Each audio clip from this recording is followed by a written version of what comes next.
last night I was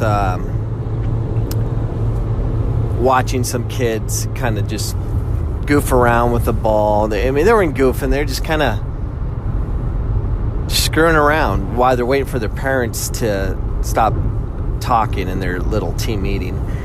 And they're a very talented group of kids, but during this wasteful time, I thought, like, hey, I'm going to go show them a move, something that's hard, but looks hard, but it's actually easy to accomplish.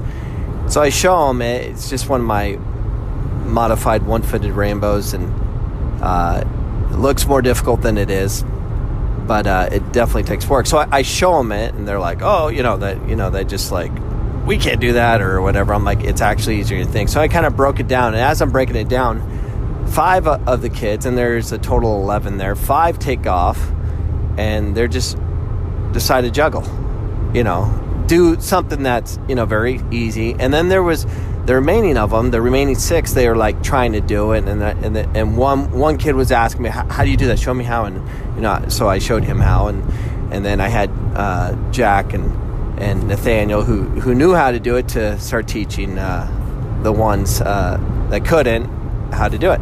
So I just kind of observed for a little bit, and I just got annoyed about those 5 kids. They're just goofing around and whatever. So I went to them, and I was trying to teach them a lesson. I told them, like, listen, you guys are very, very, very talented right now, but the fact that you're not willing to learn this shows me something. It shows me what you're going to be in the future.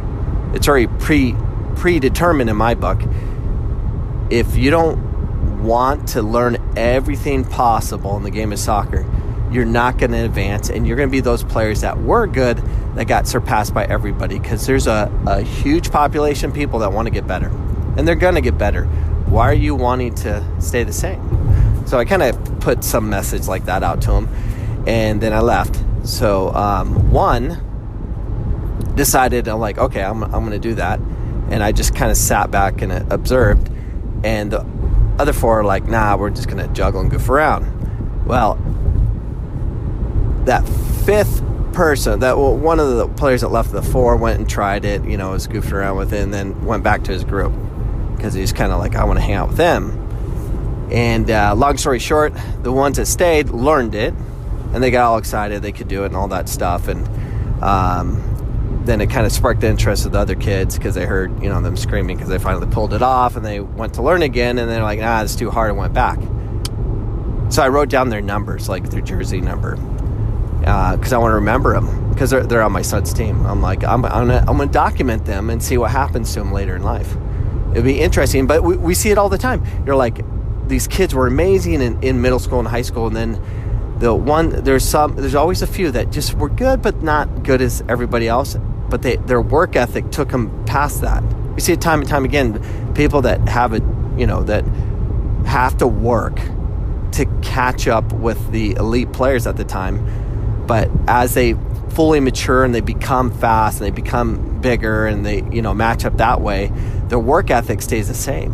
The ones that are already good and are already having early success, they don't work as hard, versus the ones that they're good, but they're not good as them, and they're trying to aspire to be good as the ones that are above them, develop a work ethic. There's a whole work ethic component that has to happen. That's why you got to keep advancing your kids and remind them what it takes to become successful. And work ethic is a huge indicator. So I'm going to keep track of these kids and see what happens to them.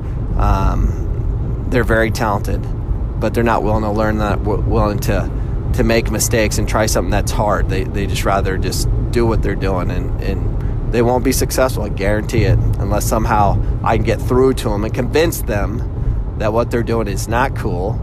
They have to learn to love failure. They're just never going to make it. And that's my thoughts today. Peace out. The podcast you just heard was made using Anchor. Ever thought about making your own podcast? Anchor makes it really easy for anyone to get started. It's a one-stop shop for recording, hosting, and distributing podcasts. Best of all, it's 100% free. Sign up now at anchor.fm/new. That's anchor.fm/new to get started.